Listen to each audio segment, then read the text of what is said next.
Ihr habt uns Fragen zu euren Professorinnen und Professoren geschickt. Wir vom Team der Hochschulkommunikation sind heute für euch unterwegs, um Antworten zu bekommen. Heutiges Ziel: das Büro von Prof. Dr. Denise Matias am sogenannten Drachenkopf.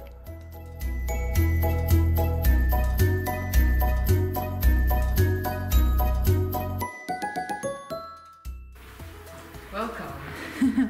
Thank you.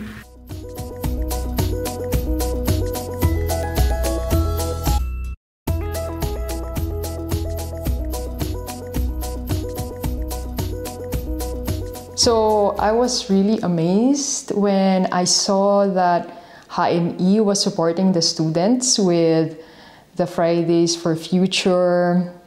And so I felt like also it was written in the website that active participation, involvement is very much valued by the Hochschule. And for me, that's also something that I really hope to do with my science, wherein I use the science to get involved in societal problems and then not just being stuck in theory, but also using it in practice. So that's really something that I really like about HNI.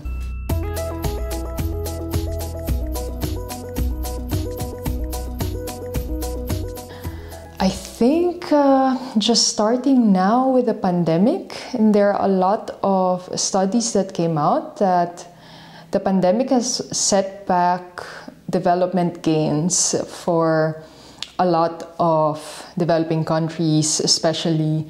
And I hope that in the 5 years, the pandemic is still going on, right?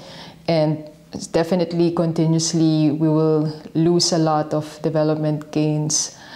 I hope that we're able to gain those back. Of course, sadly, we are not able to gain back the lives that we lost during this pandemic, but at least have a good quality of life for those who have been severely affected by the pandemic, which we of course normally don't see here in Germany, right? But when we dig deeper in the news of other countries, then we see that they are really big struggles.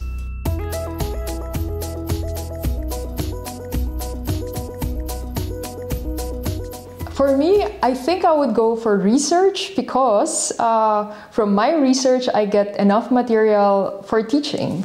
So I think it follows when I do research, then I would have enough knowledge to share to the students for teaching.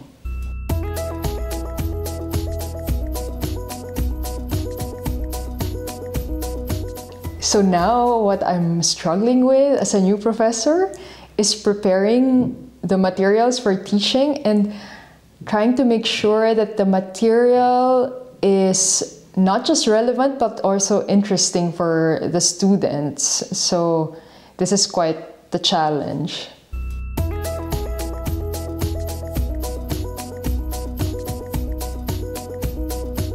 I think the best part is getting to interact with students and the potential role that I have in shaping their future. And then hopefully, you know, their future would be really working for the environment, working with the less fortunate, for example. So I hope to have a role eventually in the bigger picture.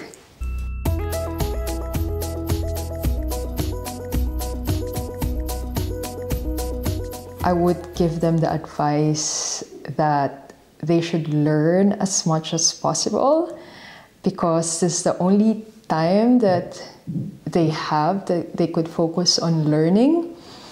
And when they become older, the time would be split with different responsibilities, for example, work and family, etc.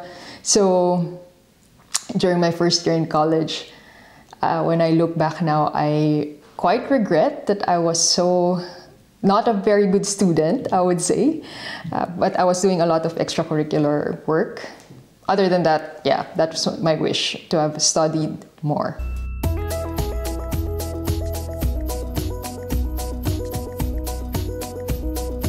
So, first for the students, I would recommend Letters to a Young Scientist by E.O. Wilson. So Edward Wilson, he's an American biologist, and he used to be really working a lot on ants.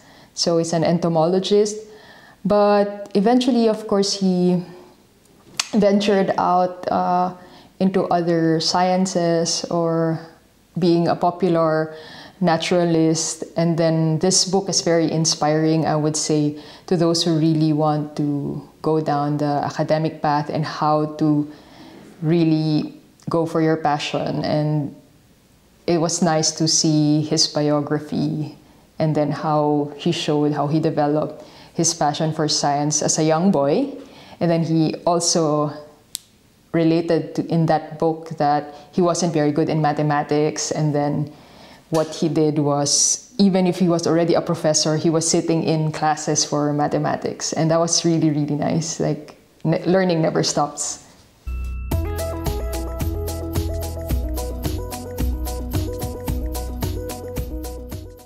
So here is the book that I would recommend to everyone. It's The Invention of Nature, Alexander von Humboldt's New World.